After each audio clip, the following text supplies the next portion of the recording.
សួស្តីទៅកាន់បងបងដែលជាអតិថិជនរបស់យេសាទាំងអស់គ្នាសម្រាប់ផលិតផលខាងមុខនេះដែរគឺជាប្រភេទទឹកអប់ម៉ាកូចំណុះ1លីត្រសម្រាប់ទឹកអប់ម៉ាកូគឺយើង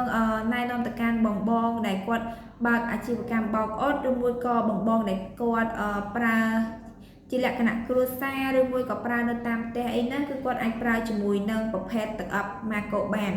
សម្រាប់ទឹកអប់ម៉ាកូគឺមានក្លិនក្រអូបផ្កាបាត់ស្រាសតុនអញ្ចឹងសម្រាប់អ្នកដែលគាត់ស្រឡាញ់ក្លិនផ្កាផងតែបែបរៀងស្រាសតុនគឺគាត់អាចជ្រើសប្រើជាមួយនឹងក្លិនម៉ាកូនឹងបានសម្រាប់សាច់ទឹកអប់ខាងក្នុងគឺមានពណ៌សទឹកដោះគោស្រស់នៅពេលដែលបងបងធ្វើការបាញ់ទៅគឺវាមិនធ្វើឲ្យប្រឡាក់ឬក៏ប្រតិបតាដានកជាប់នៅនឹងសាច់កណាត់ទេ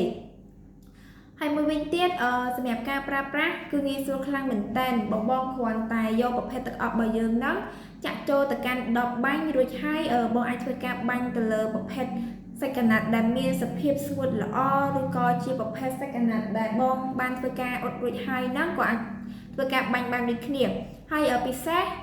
មិនត្រឹមតែប្រើបានគ្រប់សាច់កណាត់ទេបងអាចធ្វើការបាញ់ទៅលើប្រភេទសាឡុងមុំភួយស្រោមខ្នើយឬក៏ក្នុងបន្ទប់គេងបន្ទប់ទឹកឬក៏ក្នុងឡានអីក៏អាចធ្វើការប្រើប្រាស់បានដូចគ្នាដែរ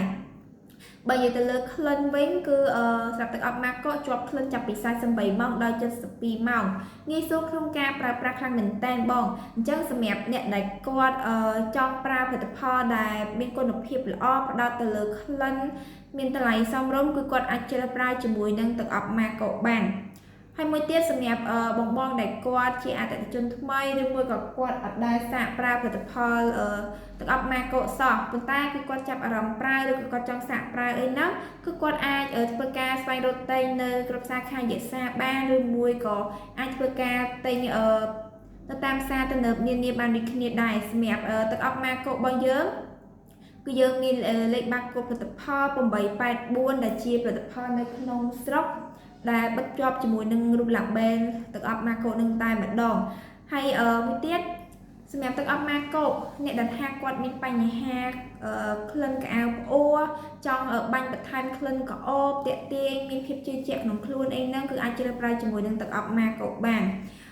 ទឹកអប់ម៉ាកូគឺប្រើបានទាំងបងបងដែលគាត់បើកអាជីវកម្មបោកអ៊ុតឬក៏បងបងដែលប្រើតាមផ្ទះគឺអាចប្រើបានដូចគ្នាទាំងអស់